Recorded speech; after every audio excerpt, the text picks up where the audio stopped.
A lot of people think that human trafficking exists overseas, throughout Asia, in Europe, but not here.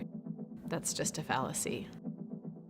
Unfortunately, not only does it happen in the United States, but it happens right here in Orange County. I think anytime anyone hears that there's more slaves alive today than ever in the history of the world, and in the 10 years that I've been involved in fighting human trafficking, that statistic remains, and I'm ready to see it stop. In 2011, God opened the door for me to get involved in human trafficking.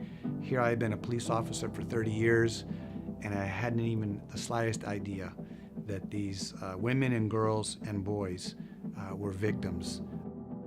What many understand and view as prostitution, a common perception is that people think they choose that life.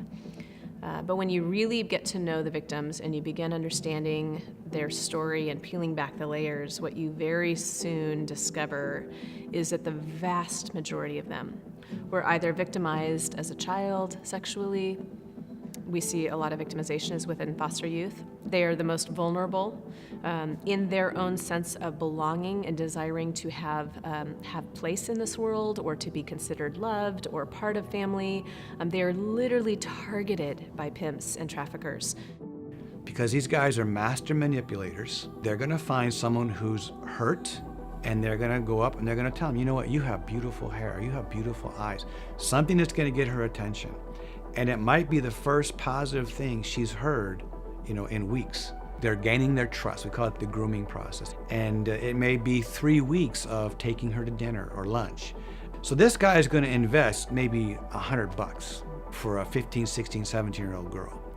And then he's gonna take her to a strip club, and he's gonna ask her to go up there and strip for daddy. And these guys are gonna throw money at you. They're gonna make it rain. They're gonna throw money at you. But he's gonna hold the money for her.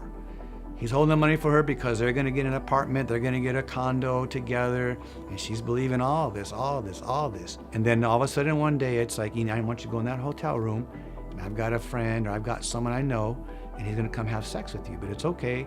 It's just like you and I've been doing. We've been having sex, only he's gonna do it now. If they refuse to go out, or they go out and they don't make money, they get beat. They get kicked, they get stomped, they get physically damaged. Gang members and pimps have learned that the buying and selling of drugs just happens once. But unfortunately, the buying and selling of a human being, you can sell someone over and over and over again. So they've realized there's far more money in the buying and selling of human beings, which is one of the things that perpetuates this issue. And one of the things that's unique about Orange County is, unfortunately, our wealth. And so pimps have learned that people will pay a higher price for a victim in Orange County, and so it actually is a really desirable place for pimps and gang members to bring their victims. So when you see someone walking around on the street late at night, early in the morning, loitering for the purposes of trying to find men who will have sex with them for money, it's very important to understand that 9 times out of 10, these are victims of human trafficking, and they should be viewed as such. It's all awful, but it also takes place behind closed doors online, which is one of the largest ways of victimizing people right now, is to do so behind closed doors in a camera.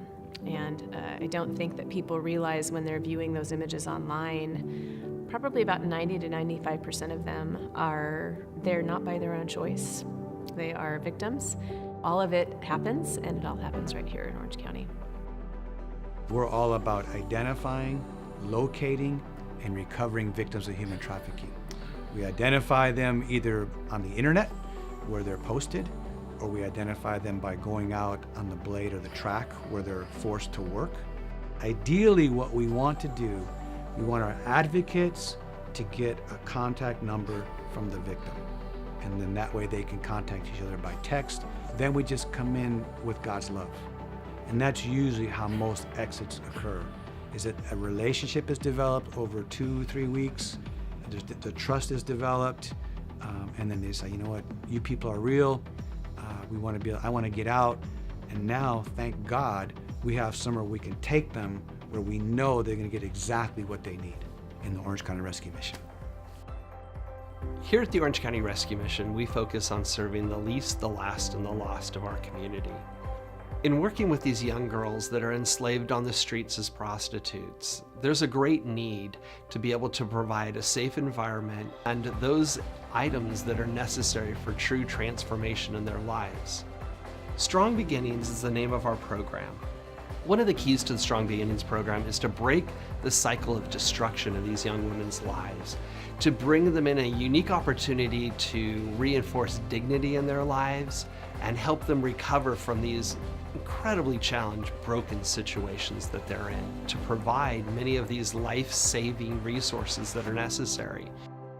We provide a safe place for them to sleep, meals, ongoing shelter needs, hygiene, clothing, access to health care, a stable relationship with a case manager and an individualized treatment plan. We provide assistance in resolving any legal issues they might have outstanding. We provide opportunities for reunification with their children. We have structured daily life and life skill development programs. We provide a true Christian relationship with these women and transition from emergency to long-term levels of care. As a father of 5 children, 2 boys and 3 girls, my heart goes out every time I see one of these young ladies come into our program, because I recognize she could be my daughter, and I recognize the challenges that are before her, but I also recognize the incredible hope that Jesus Christ brings to the situation. I hope by sharing a little bit about Strong Beginnings, you have a greater understanding of what sex trafficking is like in Orange County and the hope that can be brought to these young women that are escaping this slavery and prostitution. We need you to join us, to become part of our Strong Beginnings program as a volunteer, as a donor, someone that's engaged with this incredible opportunity to bring hope to the least, the last, and the lost of our community.